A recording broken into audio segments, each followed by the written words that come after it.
한국 증시가 뜨겁습니다. 코스피가 2,800선을 돌파하며 10개월 만에 최고치를 찍었는데요.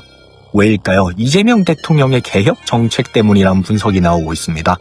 블룸버그는 글로벌 자금이 한국 증시에 몰리고 있다고 보도하기도 했고요. 외국인 투자자들이 코스피를 사들이면서 강세장이 이어지고 있는데요. 핵심은 주주 중심 개혁. 이게 뭔지, 왜 중요한지 지금부터 한 번씩 볼까요? 먼저 한국 증시의 오랜 문제는 코리아 디스카운트인데요. 재벌 중심의 기업 구조와 소액주주 권리 보호 부족 때문에 한국 주식이 저평가돼 왔습니다. 삼성전자 같은 글로벌 기업도 주가가 해외 경쟁사보다 낮게 거래되는 일이 많았죠. 블룸버그 인텔리전스에 따르면 2020년부터 2024년까지 주주 행동주의 캠페인이 7배나 늘었습니다. 투자자들이 기업의 변화를 요구하고 있다는 뜻이죠. 이재명 정부는 이 문제를 정면 돌파했는데요. 첫날부터 코스피가 상승세로 전환했습니다. 핵심 정책은 상법 개정, 이사회의 주주 의무를 명확히 하고 감사위원 선임 절차를 개선합니다. 전자투표 제도 도입도 추진 중이고. 이게 왜 중요할까요? 재벌이 이사회를 장악해서 소액주주 이익을 무시하던 관행을 견제할 수 있기 때문입니다. 예를 들어서 과거 재벌 기업들은 자회사 주식을 헐값에 넘기거나 가족 경영을 위해서 주주 이익을 희생시키고는 했죠. 이런 관행이 줄어들면 당연히 기업 가치가 올라가겠죠. 글로벌 투자자들도 주목하고 있는데요.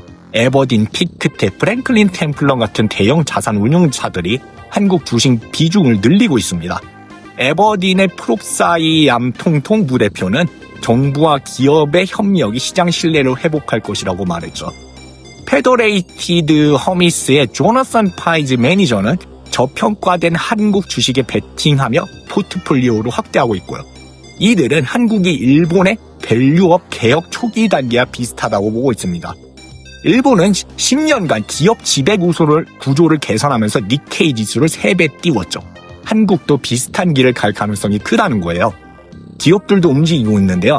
2024년 코스피 상장사 배당금 44조 원, 전년 대비 12% 늘었습니다. 자사주 매입을 18.7조 원으로 2배 이상 증가했고요. 한화 에어로스페이스는 투자자 반발에 공모 규모를 줄였죠. 프랭클린 템플턴의 니아오 이핑 매니저는 정부와 시장 압박에 기업이 응답하고 있다고 분석했습니다. 하지만 문제도 있는데요. 160개 기업이 밸류업 계획을 발표했지만 구체성이 부족하다는 비판이 나오고 있습니다. JP모건의 존조 매니저는 장기적인 고도화가 필요하다고 지적했죠. 이재명 대통령은 상속세와 배당세 개편 요구도 받고 있는데요. 상속세를 낮추면 대주주가 주가를 인위적으로 누르는 관행이 줄어들 수 있다는 거죠. 하지만 세제 개편은 국민 여론이 변수입니다. 예를 들어서 배당세를 낮추면 주주이익은 늘지만 세수 감소로 이어질 수 있죠.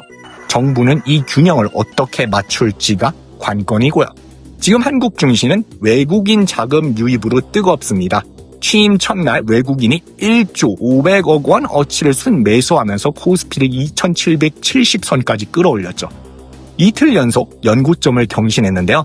증권가에서는 지주사 주가가 6개월 새 한 배, 1에서 3배 급등했다고 합니다. 한화, 두산, HS, 효성, CJ 같은 기업들이 주목받는데요.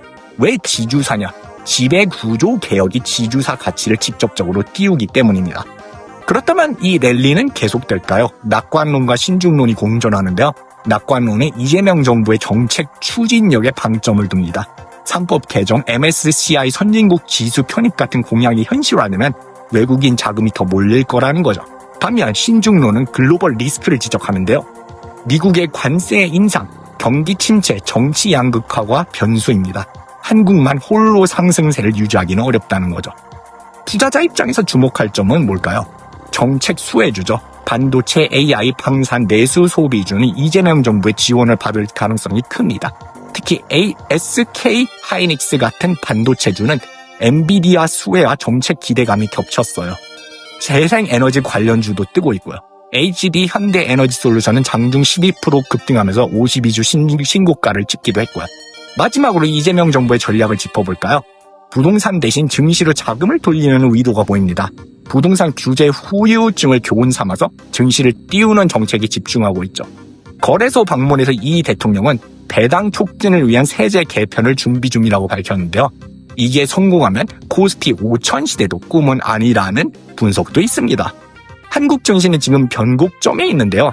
이재명 정부의 개혁이 어디까지 갈지, 글로벌 자금은 얼마나 더 몰릴지 투자자라면 이 흐름을 놓치지 말아야 하겠죠. 코리아 디스카운트가 끝나는 날 여러분은 어디에 베팅하실 건가요?